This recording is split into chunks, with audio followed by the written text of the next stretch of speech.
প্রথমত শরীরের সব অঙ্গের মতো চুলের জন্য হাইজিন মেনটেন করাটা ভীষণভাবে দরকার।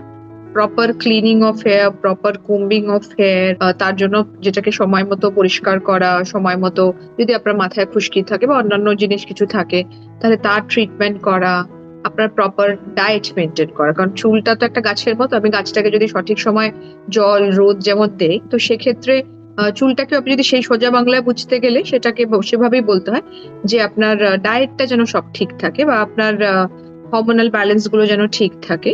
তো সব জিনিসগুলো মিলিয়ে চুলের গ্রোথ, তো সুতরাং সব জিনিসগুলোকে আপনাকে ঠিক রাখতে হবে, তবেই চুলটা আপনার সুন্দর থাকবে, হেলদি থাকবে, পরিষ্কার সঠিক সময় করতে হবে। চুলটা তো একটা প্রোটিনেশিয়াস স্ট্রাকচার, সেক্ষেত্রে আপনার হাই প্রোটিন ডায়েট একটা ভীষণ প্রয়োজনীয় জিনিস। এখন প্রোটিনটাকে বাইন্ড করতে গেলে আরো কতগুলো কম্পোনেন্ট লাগে, মিনারেলস লাগে, ভিটামিনস লাগে। তো সেগুলোর জন্য আপনার শাকসবজি, ফলমূল সবই, মানে একটা ব্যালেন্স ডায়েট যেটা বলা হয়, সেটাই যে কোনো চুলের ক্ষেত্রে গুরুত্বপূর্ণ।